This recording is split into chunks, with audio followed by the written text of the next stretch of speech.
Let's just jump in it with both feet. How's that sound? Good. We've decided. Caution. Everyone else is like, yay! Safety issues over there. Yeah. You're like, what am I signing up for? Last week they had me in front of a car. By that we mean, we really want to just get into it and start looking again at this safety concept and really discuss this idea that your experience of triggers leads you into a habitual response. Okay? And the trigger is based enough, if not entirely. We're over the question is it safety? But now we're just saying enough of it's safety that we're just going to go with the premise that we're going to work with the safety. And if something else pops up later, we'll deal with that when it comes up. But for now, we want to talk about how you have an experience in your life whereupon you're triggered.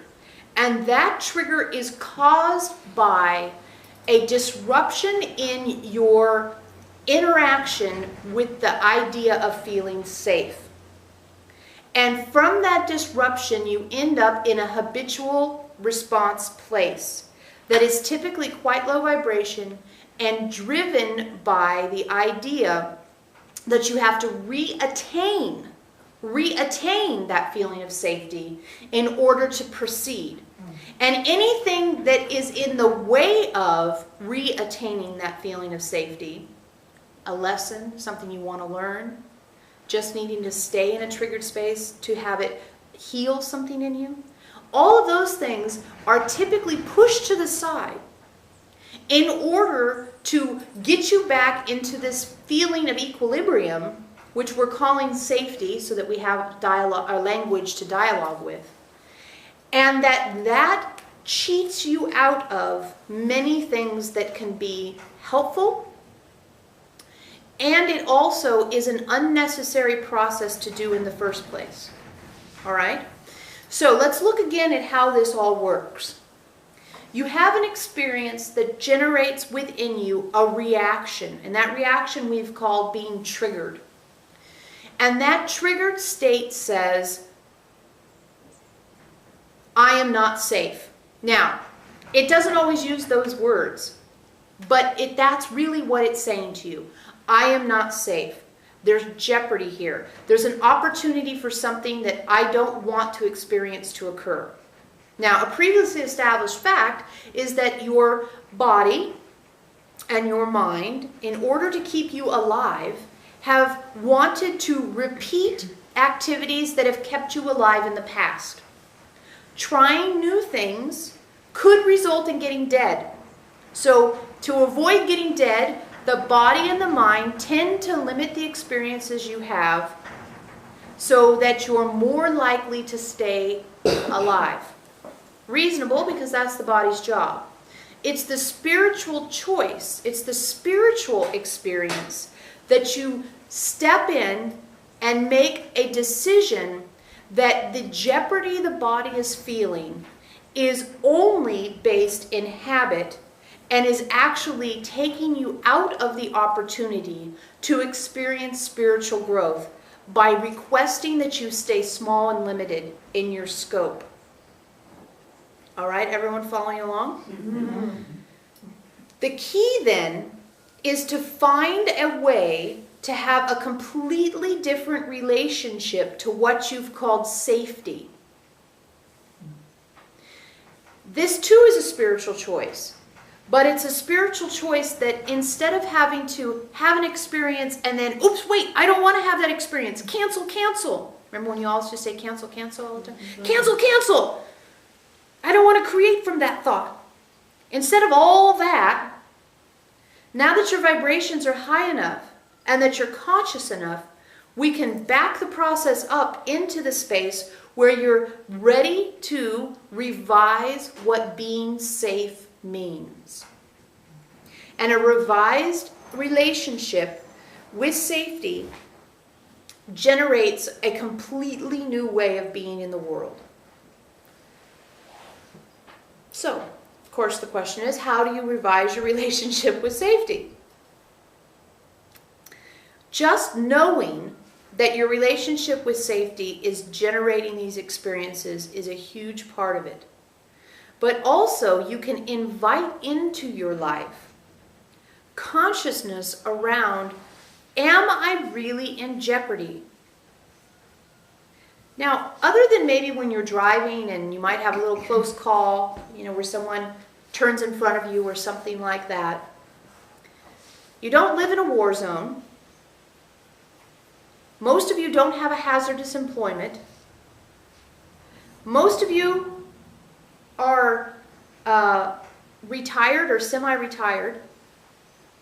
So you're not actually physically in jeopardy very often. Can anyone remember the last time they really were in physical jeopardy? Oh, Sasha, we know you have to have one. No. You climb trees for a living. Well, riding Sometimes. my bicycle is where I Yes. flirt with disaster Yes. every day, but it's actually in more control than most people realize. Yeah. So we ask the question and we don't get an answer about when's the last time you felt like you were literally in physical jeopardy. Like, I might get dead here. In the hospital, going to have an operation. Okay, and how long ago was that? 2.5 years ago. Okay. And that's a normal set of experiences that occurs. I mean, they make you sign forms, right, that say this, you're going under anesthesia and things like that. So that's almost like when you're driving and you recognize that when you get in your car, there's an opportunity for people to turn in front of you or to have to slam on the brakes or things like that. So that's kind of par for the course jeopardy. It's part of your paradigm that going to have surgery has risks associated with it. Getting a car has risks associated with it.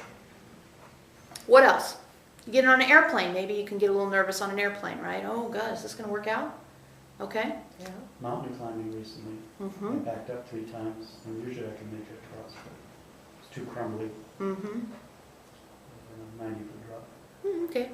There's one. Crossing Lombard Street and having a car coming right at you. Okay. Walking along a river path, and there's a little cliff there. Uh-huh. In fact, I didn't even do it, because I'm not even going to put myself in that space to even possibly fall off the side of this hill. So, optional, optional, optional.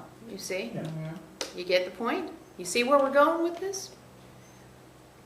We would imagine and feel very confident in saying that this is true, that most of you don't have the experience of true physical danger more often than once a month, where something happens that you go, oh my God, I could have died. Yet, we imagine that you feel unsafe quite a lot more often than that. Because we know you get triggered quite a lot more often than that. And you, for all intents and purposes, can't get triggered unless you don't feel safe. But the spiritual choice we're inviting you to make is, when you don't feel safe, looking at that and owning the fact that, whoa, hang on, I'm not actually in jeopardy.